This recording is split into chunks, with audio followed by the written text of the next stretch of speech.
Hey guys, Nathaniel here. I just came back from the final day of TooManyGames, and I decided, since I still got some time today, why not show for my pickups for this year of 2023. Now, I wanted to make this known.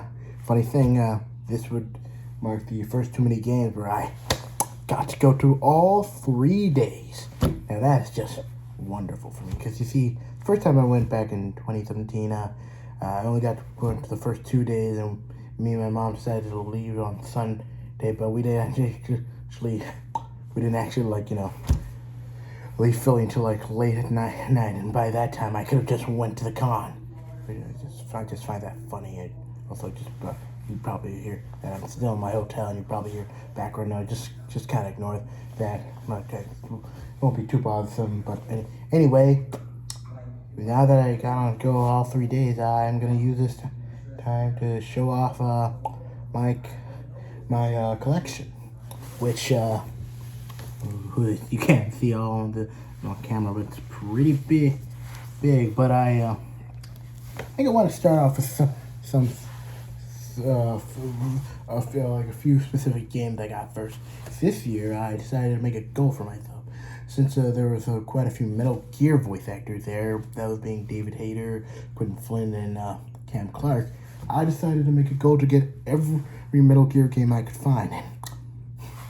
Good on me, I managed to find basically most of them, main games, except for excluding spin-offs and stuff like, Peace Walker or Acid or just the Game Boy. Well, regardless, let me show these off first. Okay, first we got the first Metal Gear Solid on PS1. Now I'm taking out the first Metal Gear game. I think that came on it was made back in the 80s or so. But yeah, this is the first of the Solid series, and I managed to get this at a boost for around $35. It's the greatest hits edition, and it comes in a dual case, and in the dual case you see the first Metal Gear Solid, and of course it comes with some manual, which is usually with these double cases they're just flat out inside the game instead of being a part of the box cover. And in the other case we got this thing. Sorry. And then we got Disc 2, which I assume features the VR missions and stuff, and probably a bunch of cool extra bonus content. So yeah, I got this at a pretty neat price for $35, which I feel like, yeah, that's a fair enough price for this nowadays. So yeah, can't always try this. Up next, we got Metal Gear Solid 2, Sons of Liberty. Now, as many of you may know, this was the entry that was got on the PS2, and it's sort of controversial in the fact that the game kind of tricks you thinking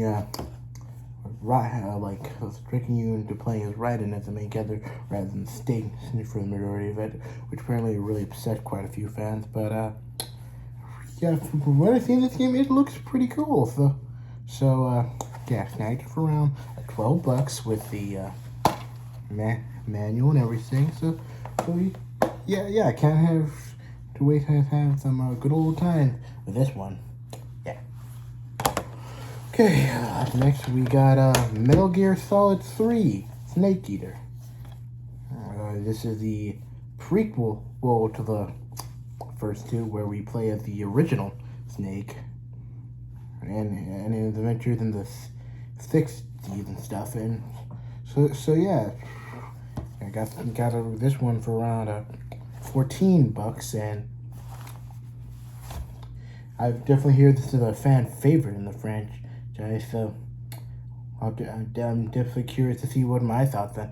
And I'm not the biggest stealth game fan person, whatever those jumble of words I just said. But overall, yeah, I'm glad I managed to snag this at the good price I did. Like seeing it with the manual, whatever. So yeah, pretty cool. If I could, I would want to find the Subsistence series, but I think if like the copies I found there were pretty pricey, so I wasn't trying to spend too much. Okay, up next we got in the PS3 entry, Metal Gear Solid 4.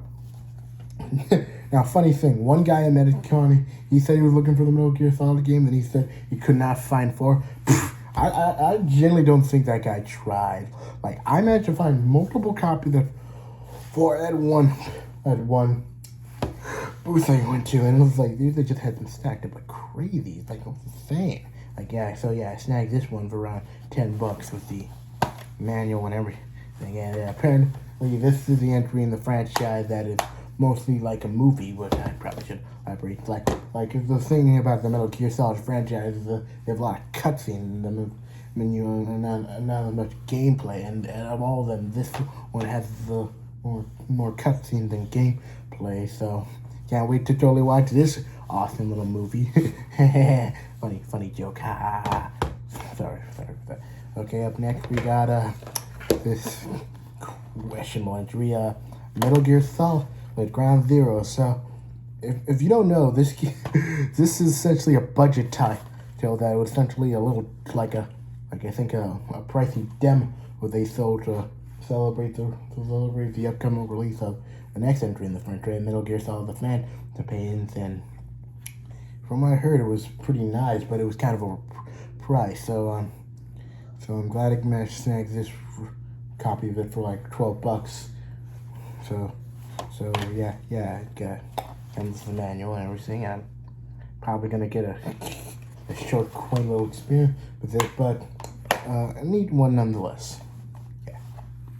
And for our last Metal Gear game, I got Metal Gear Solid 5: The Phantom Pain plus Ground Zero. Now I wanted to get Metal Gear Solid Phantom Pain, but I wanted to get a complete definitive edition that has all the stuff in it. Yeah.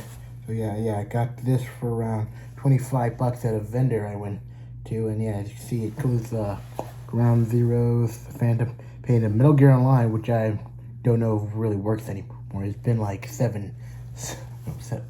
8 years. Like, I can't believe it's been 8 years. That's insane. So yeah. It's a pretty beefy entry of the franchise. The last one Kojima worked on before Konami. He left his business with Konami, and now he's giving games like Death Stranding, which I bought like a few months back in I think November or so. So yeah, I've heard this one's pretty solid.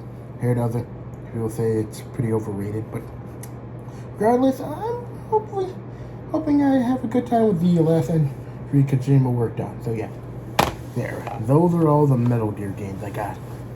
Pretty impressive. I managed to snag them all at the price I did. So yeah, glad I made the goal for myself and completed that goal very truthfully. Oh, so forgot to mention this code. When I was at the convention, I was selling me and my mom's seasoning brand, I'm not selling, we're giving away samples of me and my mom's seasoning brand, Miss C Seasoning, and I managed to give all my 50 of my samples away, and I'm pretty impressed.